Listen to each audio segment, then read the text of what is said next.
How's it going, everyone? I'm assuming since you clicked on this video that you were very interested in either one, tracking your macros, or two, maybe just living a healthier lifestyle and figuring out what steps to take. And I really hope that maybe this video will help you out. If this is your first time here, my name is Javier. I've been losing weight now for a little over a year. I've been recording my weight loss journey. I lost about 50 pounds last year and around 10 pounds this year. But over the last few months, especially with quarantine and everything going on, my weight has definitely fluctuated a little bit up and down.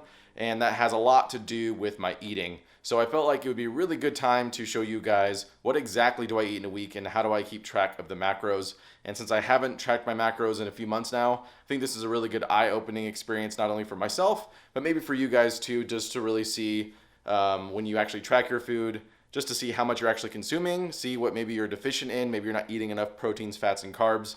So this is going to be a learning experience for both of us, and hopefully I can get myself back on track in the following weeks. So without further ado, let's just jump straight into this week's video.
So today's lunch was definitely a hard one when it came to my eating. I woke up this morning and I thought I had some chickpea pasta to cook this morning, and I didn't have it at all. So I had to use one of those zucchinis that is used for one of my other meals. And I was already kind of running late for work. So I was just thinking it through, and I almost talked myself into just kind of picking something up for lunch and just breaking the consistency for this week when it came to my eating. And I really had to talk to myself for a good minute or two and be like, no. You have to stop. You need to make the zoodles and just eat your food that you have in the house. And I think that's a pretty good step, or a good reminder, at least for me, and maybe for some of you as well, that even when you feel like it's not convenient or easy, sometimes just choosing the route that just takes a little bit more effort is going to give you better results in the end.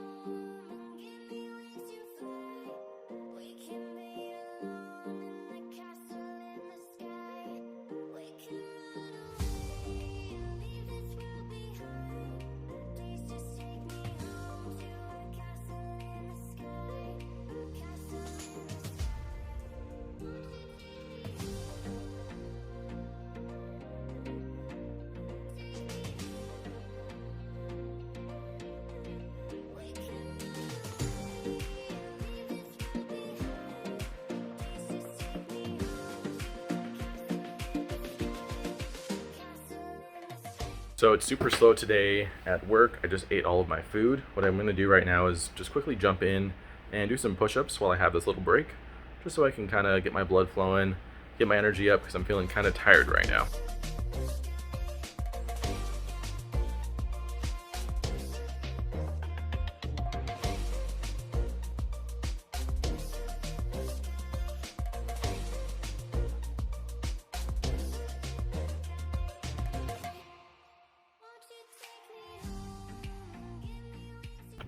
All right, everyone, happy Friday. Oh, hold on. Let's go look at some little baby bunnies.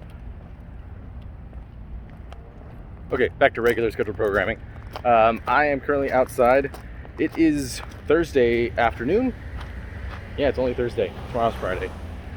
Today, I woke up really early. I did a workout because I thought I wasn't going to have a lot of time this afternoon because I had to grill some meat and we wanted to kind of eat dinner a little bit early, but plans changed a little bit. So I got my workout done. I did some push-ups while I was at work. I brought my food, and then I got home. I marinated the chicken, and now I'm outside because I actually have some time. And I thought it'd be a good idea to go out and walk some more, because I've only walked once or twice this week. I walked with my girlfriend yesterday and a couple days before, and sometimes it's just nice to get out.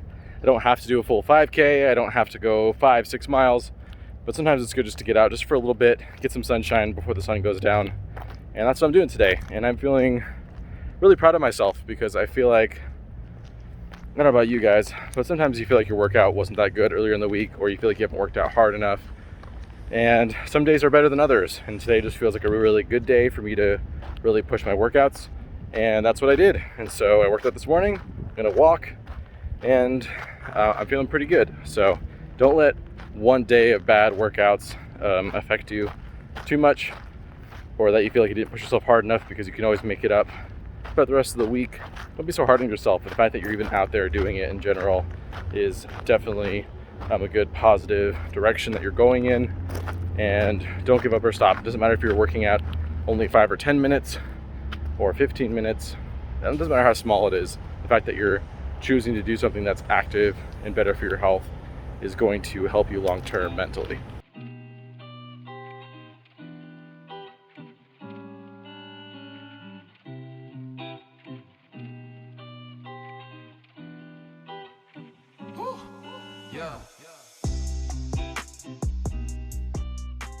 Good morning, guys. So I'm on my last day of work today, and then I'm on a 3-day vacation, so I'm really excited for that. But I wanted to jump on and have a conversation around food real quick.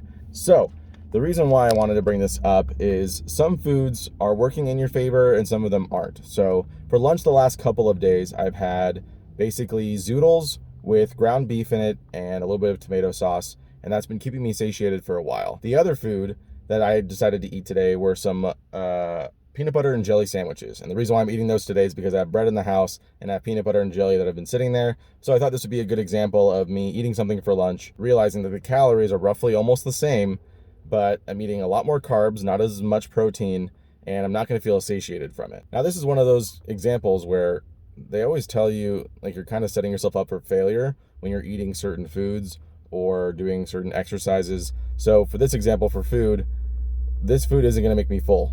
It's just going to kind of maybe feel satiated for a second, because the peanut butter has some pretty good fats in there, but the jelly's not going to help me. The bread's not going to help me feel full, because those are just a bunch of basically simple carbs there. Even though they have some whole grains, which is great, but in general, I'm not going to feel full after this meal. And it basically almost cost me 500 calories and a lot of carbs, which I could have distributed my calories a little differently, had some more protein or fat to kind of make me feel more full. So this is one of those situations where it's okay if you want to do them once in a while, but don't be surprised if you're feeling hungry later. And when you feel hungry, then a lot of times you just want to eat whatever you see in front of you. So you just want to be really cautious about what foods you put in your body. So I just say try to find foods that you like and that are healthy, that are whole foods, and don't set yourself up for failure. Don't buy the foods that you're not going to eat. Like for me, I would never buy tuna. I don't buy eggs because they don't make me feel good. And so for me, I always kind of stick towards chicken, very specific vegetables. I like green beans. I like snap peas. I like carrots. I like a bunch of different vegetables, but I'm not going to grab like asparagus all the time because I don't love asparagus. So just try to set yourself up in a position for success. And that's kind of my little TED Talk this morning.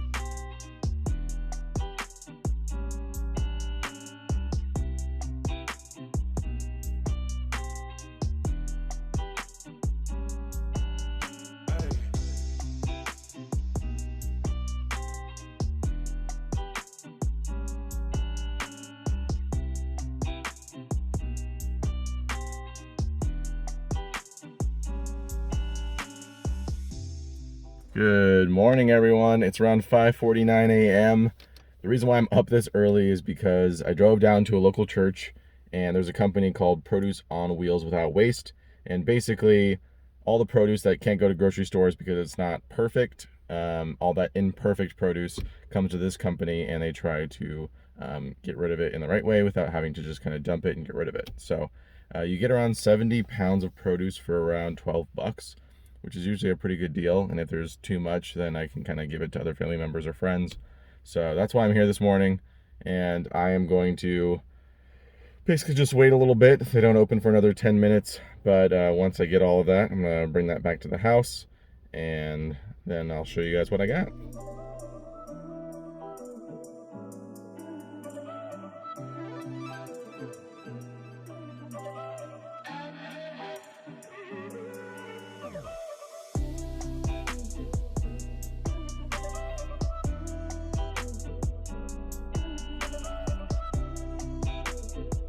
All right, so that took a lot longer than I expected. Typically in the past, you kind of just go in person and you wait in line, but they're doing everything by drive-through right now. So everyone just kind of lines up and you just wait until they bring you your produce, and you just open up your trunk and they plop it in there for you.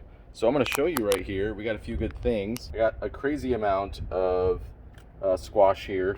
We got some bell peppers, we got some grapes. So pretty straightforward. Oh, looks like there's some cucumbers in here as well. So, and then also there's some zucchinis hiding underneath here as well. So I'd say this is a pretty good pickup. This is a lot of vegetables for about 12 bucks.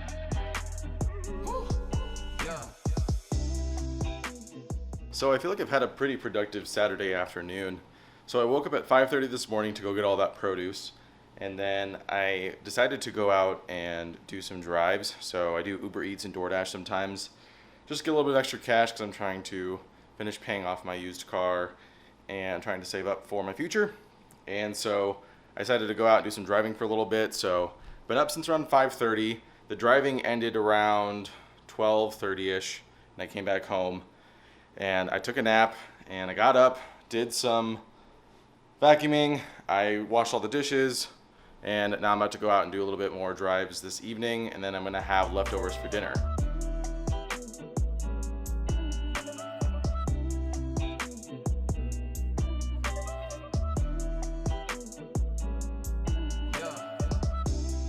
Alrighty, we have made it to Sunday. Last night I finished up my drive and came home. I didn't eat anything. I wasn't really feeling hungry, so I just had a big lunch, which I didn't even show you guys, but I had a grilled chicken breast with some yuca, which is something I had the previous night. I'll put the macros up here on the screen, and I really didn't consume that much that day, and that's kind of my own doing, and I kind of noticed that that was a trend throughout most of the week. I was basically eating a little bit too far under my calories.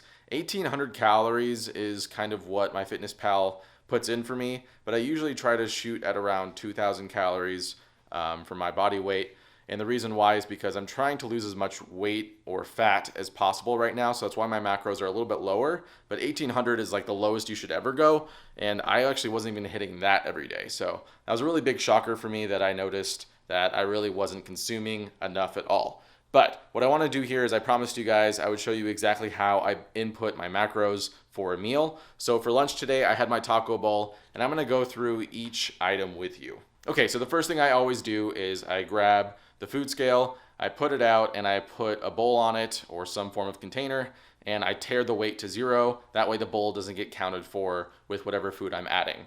The very first thing I put in was white rice, and I basically weigh that out in grams. Grams is very important because grams is a very precise form of measurement. It's really commonly used in other countries, and for some reason we just like to use cup measurements, which aren't very accurate because things can weigh differently with that. So I try to put everything in grams if possible. So I put some white rice in first, and then once I have that, I tear the bowl and the rice back to 0, and then I add the next ingredient. So the next thing I think I put in was cheese, and for that, if you look at the package, the cheese will tell you exactly how much is in a serving, and it'll usually tell you how much it is in grams as well, which is really good because that's what I prefer to do for my measurement. So for cheese, it was around 28 grams for a serving. So I put that in the bowl, I tear that back to 0, and then I move on to the next ingredient, which is black beans. Now for this one, on the back of the package, it says a serving is a half a cup or 130 grams. Now in MyFitnessPal, for some reason, this food item doesn't have the serving size in grams, it just has the half a cup serving size.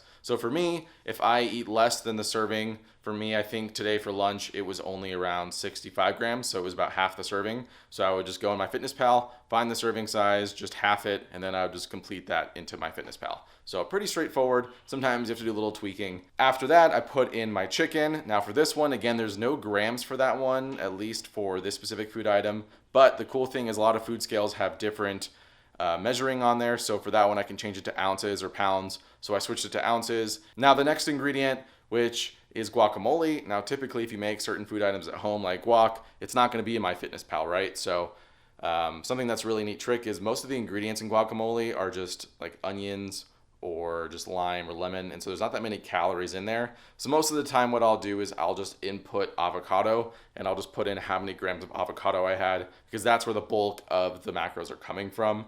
You're not going to see that much with the onions. I mean, you can put a little bit in if you want to, but for me, I just weigh out how many grams of avocado I have in there, and that usually works pretty well. And then I also inputted the salsa and then a little bit of black olives. Now after all that has been inputted, this is how many macros which were in my food today.